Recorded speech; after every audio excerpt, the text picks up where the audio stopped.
Hello students, my name is Yogendra Kumar and today I will teach you some important topic of strength of material. So that is the topic is column and stress. Column and stress. The topic is column and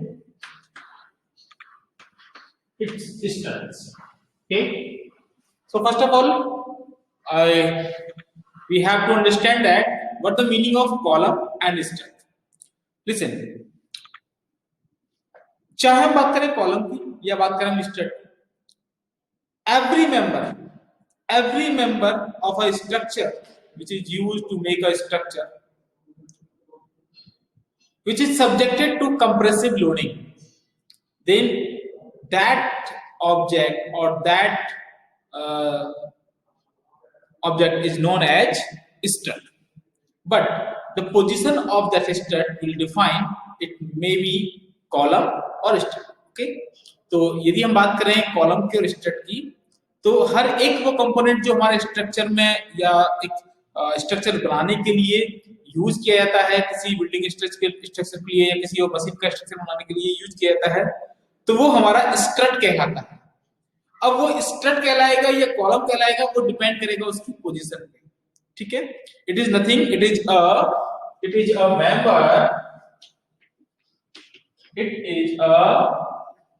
member of structure which is subjected to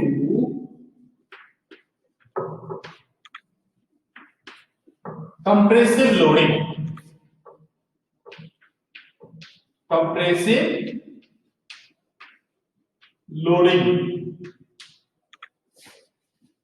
is known as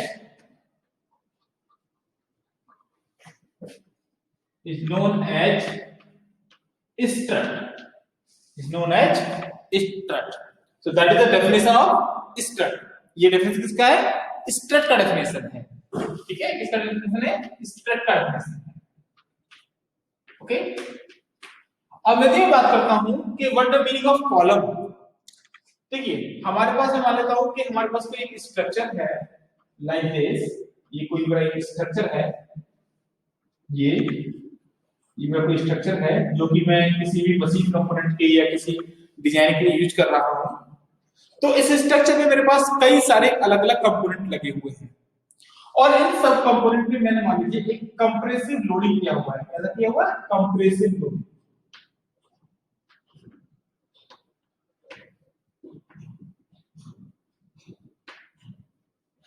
which is passes through its axis. तो हमेशा क्या होगा? and also it will be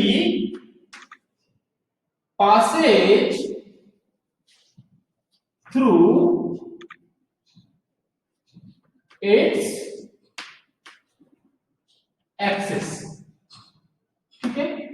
या मैं कह सकता हूं कि every member of structure which is subjected to axial compressive load, या मैं ऐसे डिफाइन कर सकता हूं every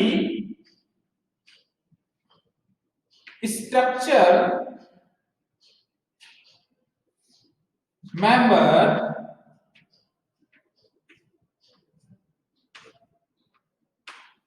which is subjected to axial compressive loading is known as strut. Okay. कोई भी ऐसा कंपोनेंट जिस पर आपका एक्सियल कंप्रेसिव लोड लग रहा है तो वो आपका स्ट्रट कहलाएगा. ठीक है. ये भी हम डेफिनेशंस की दे सकते हैं. ओके. अब यदि बात करो कॉलम की, what the meaning of column. What do you mean by column? So column is a member of a structure which is perpendicular to the surface, which is perpendicular to the surface. If any member of structure which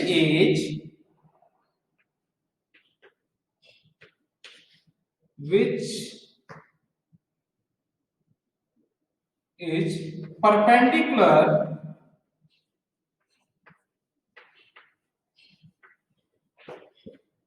means 90 degree है ना, to the horizontal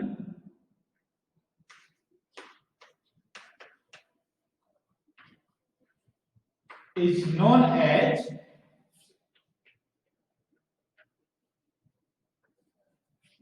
column. So that is the proper definition of strut and column. यदि आपको strut और column को explain करना हो तो आप कह सकते हो कि every member of structure which is subjected to axial compressive loading is known as structure strut, but if a member which is perpendicular to the horizontal surface then that strut is known as column. Okay, तो ये एक आपका proper definition हो जाएगा strut का और column का. दोनों ही चीज एक ही है, but difference is that the position of column will be perpendicular to the horizontal. Otherwise यदि वो किसी भी एंगल पर है, यदि आपका वो मेंबर किसी और एंगल पर है 90 डिग्री को छोड़ के, तो वो आपका स्ट्रट ही कहलाएगा. ठीक है, तो वो आपका क्या होगा, स्ट्रट ही कहलाएगा. अदरवाइज यदि वो 90 डिग्री के एंगल पर है, परपेंडिकुलर है सरफेस से, तो आपका कॉलम कहलाएगा. सो that is the basic difference between column and strut. Okay student, अब यदि मैं बात करता हूं आपसे कि हम बात करें मोड ऑफ फेलियर की, कि कितने टाइप से आपके कॉलम या स्ट्रट या किस किस लोडिंग के अकॉर्डिंग आपका कॉलम और स्ट्रट फेल हो सकते हैं. ठीक है, तो उसमें आपका जनरली ये 3 टाइप के फेलियर मोड होते हैं जो आपको समझा रहा हूं.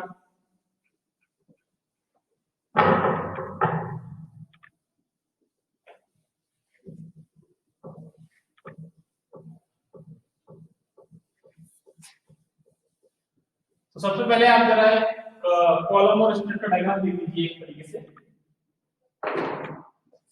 सपोज कीजिए कि मेरे पास एक मेंबर है जो कि इस फिलहाल इस पोजीशन में है.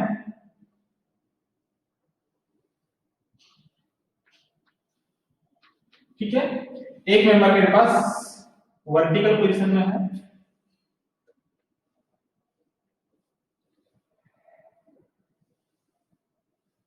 तो ये सेम एंड साइज में लगभग दोनों मेंबर एक से ही हैं, है ना. यदि मेरा ये इस जगह पर फिक्स्ड है और ये मेरा इस जगह पर फिक्स्ड है. Okay, if I am going to apply an axial compressive loading, that इस तरीके से कि ये इसका एक्सिस है और उस एक्सिस पर मैं इस पे कंप्रेसिव लोड लगा रहा हूं, और वैसे ही मैं यहां पर कंप्रेसिव लोड लगा रहा हूं.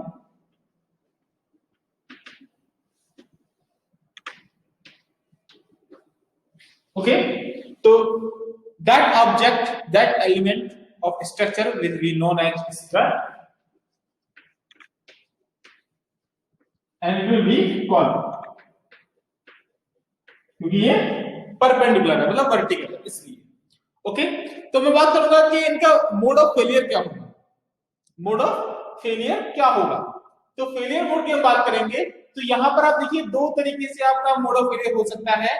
या तो इस पर हम जो कंप्रेसिव लोडिंग लगा रहे हैं उस कंप्रेसिव लोडिंग के थ्रू हो सकता है कि इसमें कंप्रेशन हो, और दूसरा इस कंप्रेसिव लोड के थ्रू हमारा ये जो कॉलम है, यदि ये कॉलम है तो क्या होगा, वो अपनी पोजीशन चेंज कर दे और वो कुछ इस तरीके से बकल हो जाए.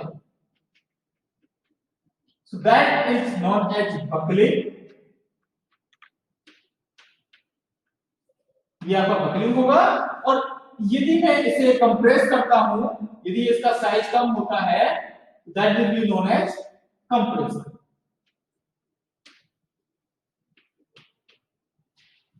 Okay, compression.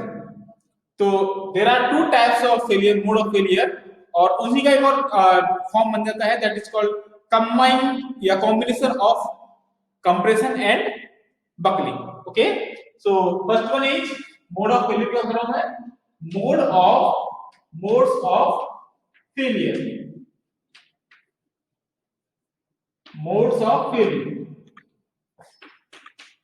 So there are three types of mode, है ना? तीन टाइप के मोड होते हैं यहाँ पर। Number one, by pure compression, by pure compression, by buckling, ठीक है, and by combination of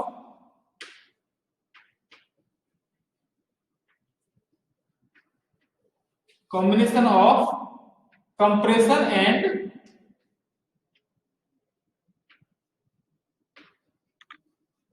buckling।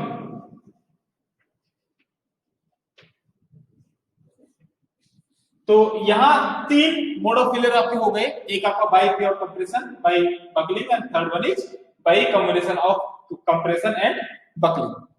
Compression को मैं एक और लैंग्वेज में बोल देता हूं crushing,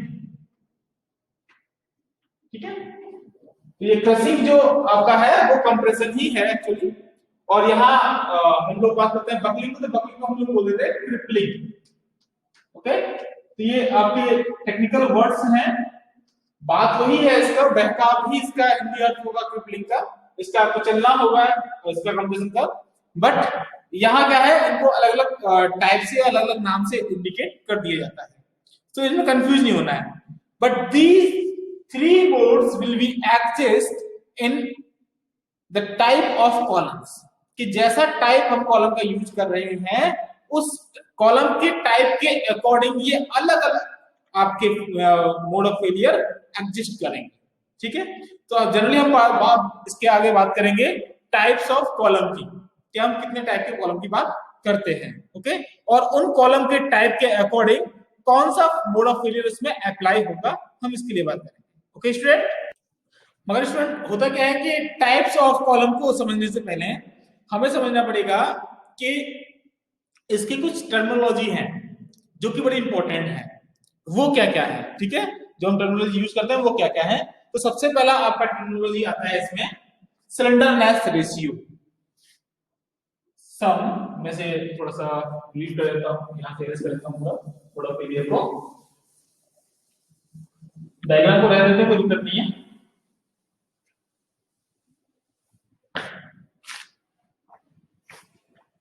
Some important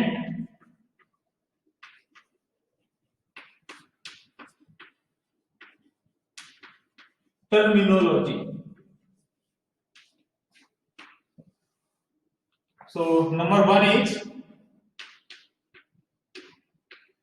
slenderness ratio. Okay. So slenderness ratio, it is nothing. It is the ratio between unsupported length of column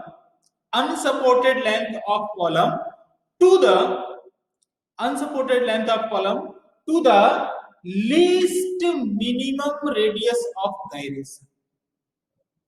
Okay, least minimum radius of gyration of cross section, ठीक है।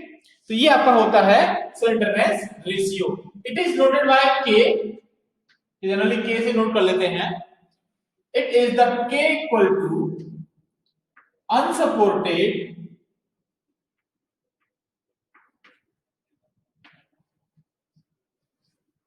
Length L upon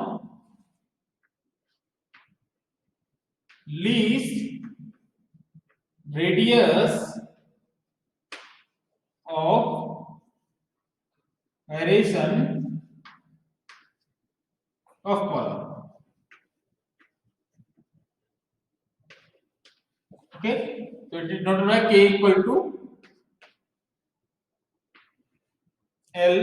upon, इसे हम r से दिखा सकते हैं, ठीक है, या कहीं से k r से दिखा सकते हैं। ओके, तो that is the ratio of slenderness ratio. ठीक है, तो अब इसके बिहाफ पर हम कॉलम को क्या कर सकते हैं, क्लासिफाई कर सकते हैं। इसी के बिहाफ पर हम क्या कर सकते हैं, कॉलम को क्लासिफाई कर सकते हैं। इसी का एक और फॉर्म आता है, that form is known as buckling factor. Buckling factor, so it is nothing, it is the ratio of equivalent length to the least radius of variation of column। ठीक है, तो ये आप इरेज कर लीजिए, मैं लिख देता हूं इसके बारे में। इसका वो डेफिनेशन जो है, it is the ratio of unsupported length to the minimum radius of gyration of the cross section of column। Okay, तो आप इसे नोट कर लीजिए एक बार। तो ये आपका क्या होता है, स्लेंडरनेस रेशियो। स्लेंडरनेस रेशियो की जो वैल्यू है, उसके बिहाफ पर हम क्लासिफाई करते हैं कॉलम्स को। ठीक है, नेक्स्ट आपका आता है, इसी के बाद आपका नेक्स्ट आपका आता है buckling factor. Buckling factor,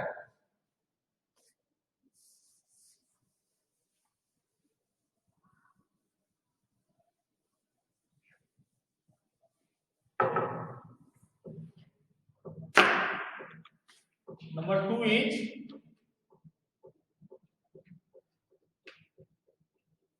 buckling factor। ठीक है, जनरली कभी ये पूछ लिया जाता है। So it is nothing, it is the same as to the slenderness ratio. Slenderness ratio हम लोग लेते हैं unsupported length of column, but in case of buckling factor we are using effective length of column. Okay, so it is the ratio, it is the ratio of effective length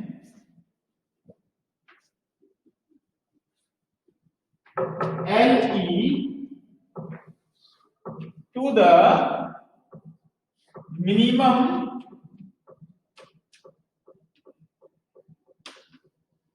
radius of gyration of cross section of the column। Okay, so it is nothing, it is the ratio of effective length LE to the minimum radius of gyration of cross section of the column। So again it will be LE upon KR। Okay, buckling factor, buckling factor. तो ये आपका एक और definition हो गया। Next आपका आता है बकलिंग लोड। नेक्स्ट आपका आता है बकलिंग लोड। तो मैं इसे इरेज कर रहा हूं या फिर buckling load number 3।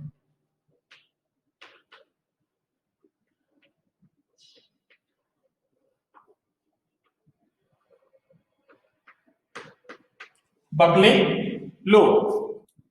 So buckling load is, it is the maximum limiting load. It is the maximum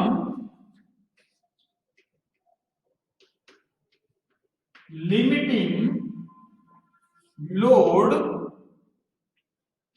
at which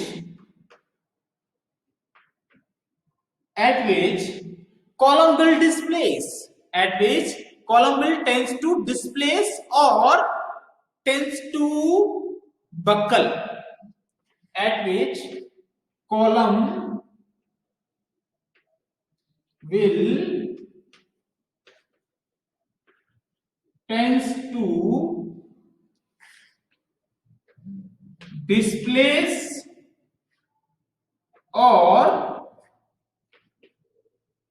tends to buckle is known as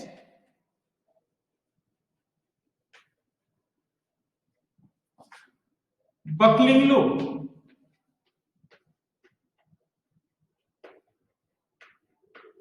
और क्रिपलिंग लोड।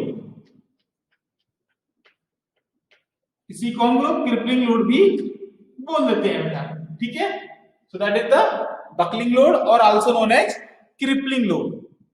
ओके, ये हमेशा जो आपका होता है वो हमेशा किस पे होता है, मिनिमम रेडियस ऑफ गायरेशन पे आपका काम करता है या लीस्ट मूवमेंट ऑफ इनर्शिया पे काम करता है। Okay, the buckling takes place about the axis having minimum radius of gyration and or least moment of inertia. Okay, so now write down it's always works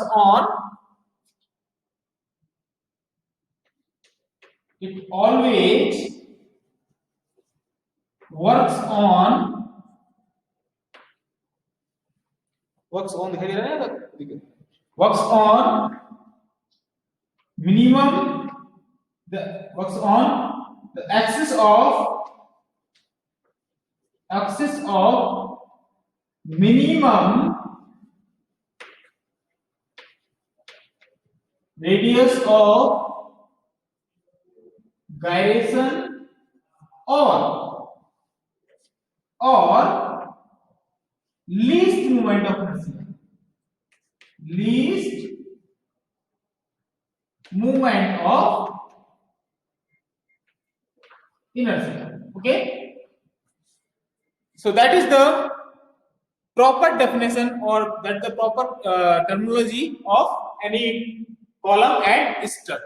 Okay, so यहां के बाद हम specially column को आराम से classify कर सकते हैं, ठीक है। तो अभी मैं आपको क्या बताया, अभी मैं आपको कॉलम और स्टेट बताया और कॉलम और स्टेट बताने के बाद मैंने आपको उसके कुछ इंपॉर्टेंट डेफिनेशन बताए, जैसे कि स्लेंडरनेस रेशियो, दूसरा बकलिंग फैक्टर, तीसरा buckling load and last one is that safe load.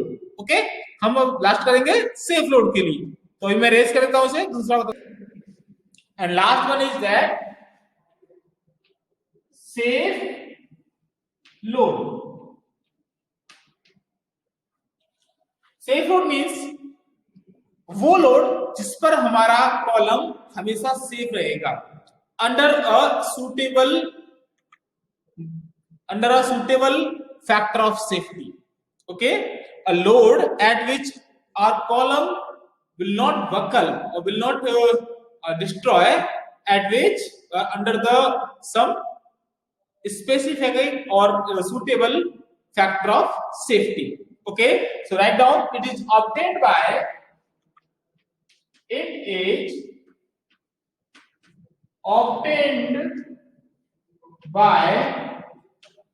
dividing the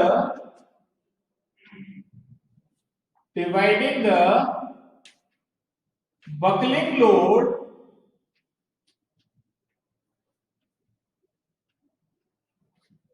to the suitable factor of safety, FOS. So we can write as safe load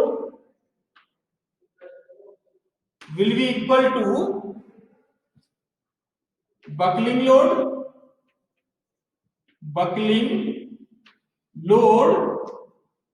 to the factor of safety. ठीक है, तो अलग अलग material के लिए अलग अलग factor of safety अलग अलग लिया जाता है, तो उसी के अकॉर्डिंग हम उसका सबसे पहले निकालते हैं क्रिपलिंग लोड, और क्रिपलिंग लोड निकालने के बाद हम उसका सेफ लोड फाइंड कर सकते हैं with the help of factor of safety. Okay student, so अभी मैं बात करूंगा इसके क्लासिफिकेशन ऑफ कॉलम्स की। तो how many types of classification can be done with the help of slenderness ratio and other things. Okay, तो मैं इसे रेज करता हूं अभी।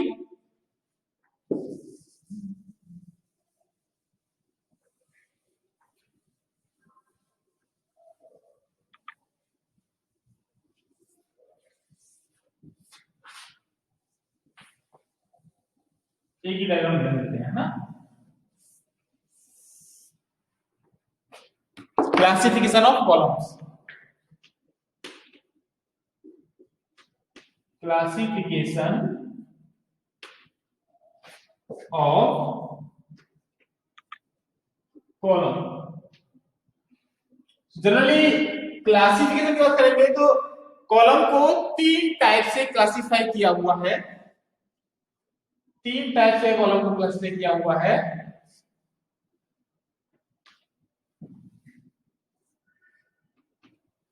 Number one is short column,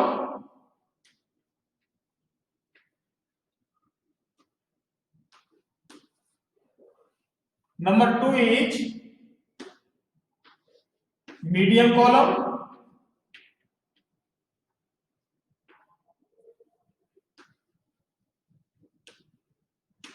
and number three is long column.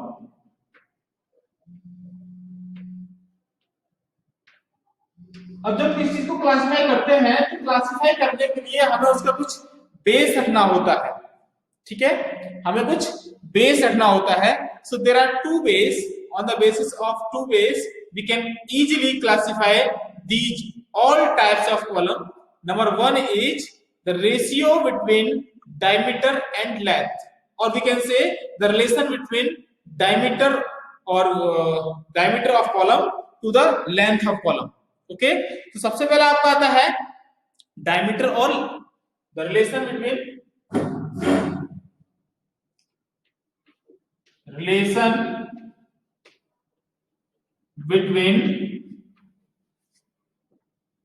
Diameter and length of column. ठीक है, यदि यदि आपका लेंथ, यदि आपके कॉलम की लेंथ, यदि आपके कॉलम की लेंथ L, यदि आपके कॉलम की लेंथ L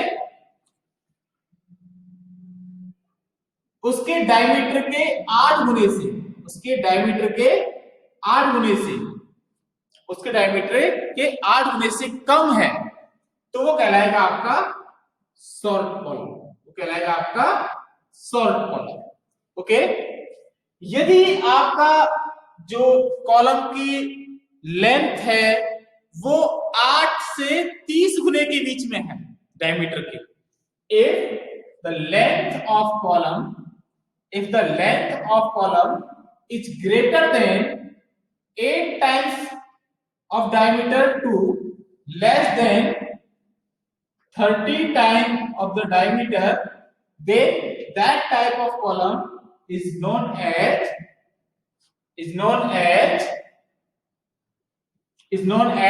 medium column। ठीक है, ये L जो है आपका वो 8 टाइम से बड़ा है मगर 30 टाइम से छोटा है, तब तो आपका कहलाएगा आपका medium column. If the length of column is greater then 13 time, if L is greater then 30 time, 30 गुना से अधिक है तो कहलाएगा आपका लॉन्ग कॉलम। तो ये क्या हुआ on the basis of relationship between length and diameter of column. ठीक है, या तो हम डायमीटर की बात करेंगे या फिर हम बात करेंगे इसके ये डायगोनल की। ठीक है, या तो हम बात करेंगे डायगोनल की और डायमीटर। ठीक है, तो यहां पर दोनों चीजों के अकॉर्डिंग आप इसे क्लासिफाई कर सकते हो। ठीक है, जो नेक्स्ट आपका क्लासिफिकेशन है on the basis of slenderness ratio, next आपका है सिलेंडरनेस रेशियो।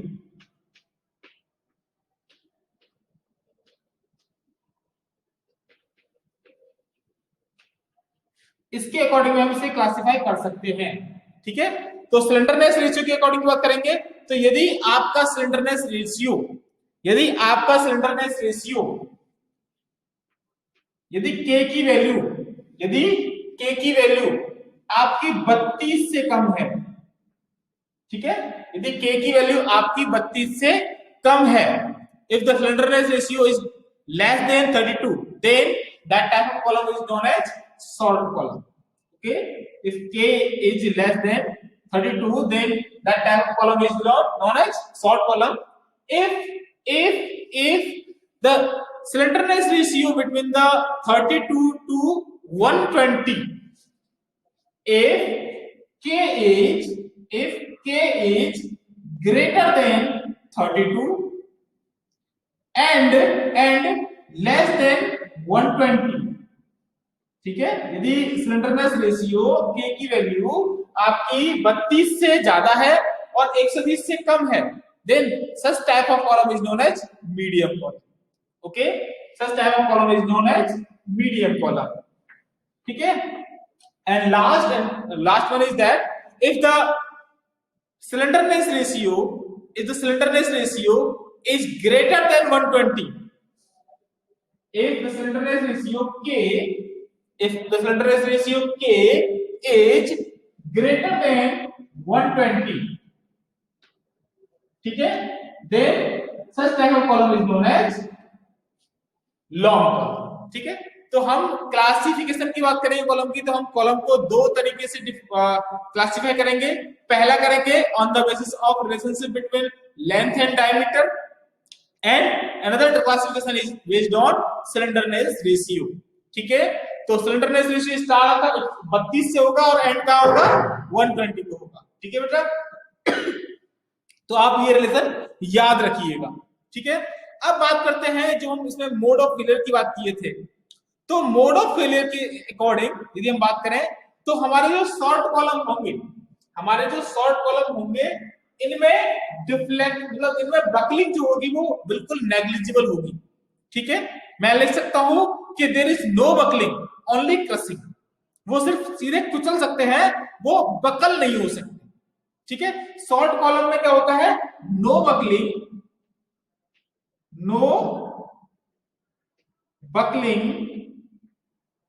Only crushing. वो सिर्फ सीधे क्रश हो सकते हैं. ठीक है, वो बकल नहीं होते. कौन से, short column.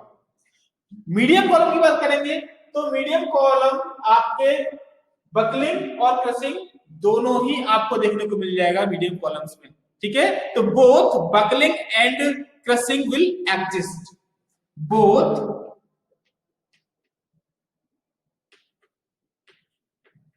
Buckling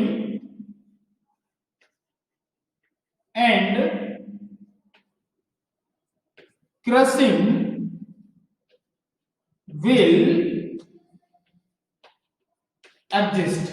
Okay, and last but not least long column की यदि बात करूंगा तो लॉन्ग कॉलम में आपका जो बकलिंग होगी वो ज्यादा होगी, क्रशिंग आपकी बहुत कम होगी. ठीक है, तो मैं लिख सकता हूं मोर buckling very less or negligible, very less crushing. ठीक है, तो आई होप आपको ये तीनों चीज समझ में आई होंगी, है ना. मैंने आपको सबसे पहले बताया था कि what the meaning of column and strut.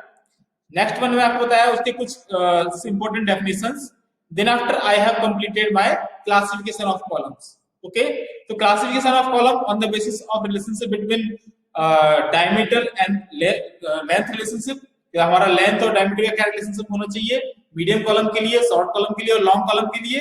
ठीक है, दूसरा मैंने आपको बताया कि इसके स्लेंडरनेस रेशियो के अकॉर्डिंग हम इसे क्लासिफाई कर सकते हैं. यदि स्लेंडरनेस रेशियो आपका 32 से कम है तो आपका शॉर्ट कॉलम होगा, 32 और 120 के बीच में है तो मीडियम कॉलम होगा, और यदि हमारा 120 से अधिक है सिलेंडरनेस रेशियो तो आपका क्या होगा, लॉन्ग कॉलम होगा. अब उसी के हिसाब से मैं यदि मोड ऑफ फेलियर की बात करूं, मोड्स ऑफ फेलियर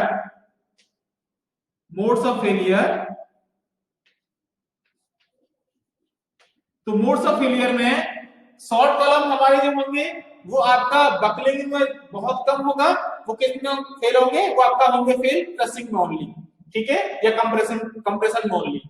यदि मीडियम कॉलम की बात करेंगे तो वो आपका बकलिंग और क्रशिंग दोनों फेल हो सकते हैं, मतलब दोनों चीज में एग्जिस्ट करेंगी। और तीसरा मैं बात करूंगा यदि लॉन्ग कॉलम में, तो लॉन्ग कॉलम में हमारा बकलिंग ज्यादा होगी और जो हमारा क्रशिंग है वो वेरी लेस होगा, मतलब बहुत कम होगा, नेग्लिजिबल होगा। So that's all, thank you students, आज के लिए सिर्फ इतना ही। इसके आगे का जो आपका ऑयलर इक्वेशन है या उसके एंड कंडीशंस हैं वो आपको मैं नेक्स्ट वीडियो में बताऊंगा। Thank you everyone.